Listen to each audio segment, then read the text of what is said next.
dhagaxan waa dhagax qaaliya ninkan la soco nin wuxuu iska ahaa iska maskiina oo aan waxba haysan oo nolol iskaga nool xaal mastuura.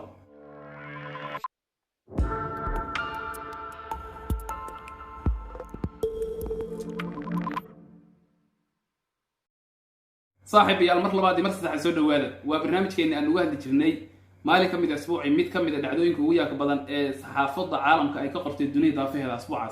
ميت كم إذا دعوينك وياك بدن أيام سوق هذا مالي كم إذا أسبوعي حلقة عن ما أنتوا عم سوق هذا ضنا ريابله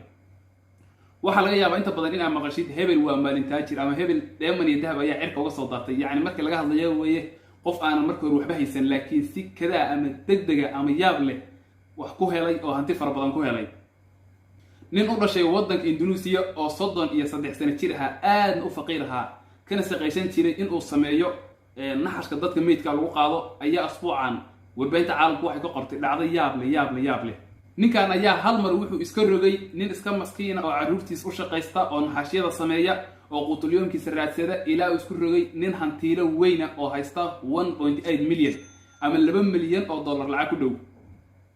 هذا قالوا وقوها نين إندونيسيانا أو كنا وطن إندونيسيا صدق عيال أيو دلائي عروتي أيو إسكا كرسون شيري إن الله روح إسكا نولا إسكا حالة ده إسكا بريقة حتى هاي قلتليهم كيس أي عروتي رزق ودوح أو كره سن شيري إن أوسامي ينحشيدا دتك ميت كالو قاو مال ما كم إذا إسكا أو غرفة دي جوريسي أو كوهر سميني نحر أيا جوريسي واحد قصة دعي وح آدوين وعلص طب ده وقعي وحي أيو فيري عصلا wixii wax ay noqdeen gurigiisa ku soo dhacay mid ka mid ah dhagaxaanta waaweyn ee ka soo dhaca hawada dabcan waxay leeyihiin baa jeclahay magaca Soomaaliya ma hayo adigu waa dhagaxaan waaweyn waxay ka soo dhacaan meerayaasha sarsare dabadeedna wax ku soo dhacaan dhulka waa dhagaxaan qiimo badan yani habba xajmigoodu intuu leeyahay iyo qiimahoodu iyo nooca ay yihiin ayu qiimahoodu ku xiran yahay ninkan ayay gurigiisa korkiisa ayay ku soo dhaceen saqafka ayay soo dalooliyeen waa uu la yaabay wixii ayuu fiiriyay asagoo ka sheekeynaya ayuu wuxuu yiri waxaan markii gurigeyga soo galeen yani culayskooda gurigii oo dhan ayaa gilgishay yani waxay ku soo galeen dhagaxan yani wuxuu ugu soo dhacay guriga saqafkiisa si xoog leh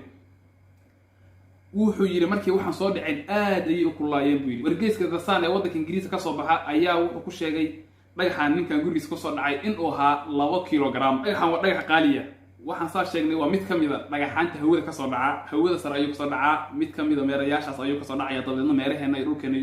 ayuu soo gudbaya runtii waa riic cajiib weyn ninkan noloshiisa wax kale ayuu ku noqotay dhagaxan waa dhagax qaaliya ninkan la soco nin wuxuu iska ahaa iska maskiina oo aan waxba haysan oo nolol iskaga nool xaal mastuura ninkan waxa u yimid nin kale oo Mareekana oo ka yimid state Arizona ee waddanka Mareykanka oo dhagaxaanta iyo waxyaalahan iyo khabiir ku ah wuxuu yiri dhagax iga gad waxa iga gadaa 1.8 milyan waa 1.8 milyan waayahay wiyo waan kugu raac 1.8 milyan sidee ma ku diidi karaa dhacdadan ayaa asbuucan waxay dhacday yaab leh yani ninkan oo aan waxba haysan oo madaxa ku socda yani waxayn la'aan daraadeed ayaa hal mar wax uu ka baxay noloshii ku jiray wuxuu u gudbay nolol kale 1.8 milyan lacag ayuu haystaa ninka deertaan waayo koorna waxna muu haysan dhacdadan waxay kamid ahayd dhacdooyinka ugu yaab badnaa ee dunida daafeeda asbuucan ka dhacay saxaafadu ay aad u hadaleysay صاحب يلا هديات كنالك هوري وتحنيت فضلا لايك صار هديات هذا كوفت تاعنا فضلا لايك سبسكرايب صار وما سنتهي اسبوع والله مالك ميدا halkan waxaan ku soo gudbin doonaa mid kamid ah dhacdooyinka ugu yaab badnaa ee dunida daafeeda ka dhaca guuleysta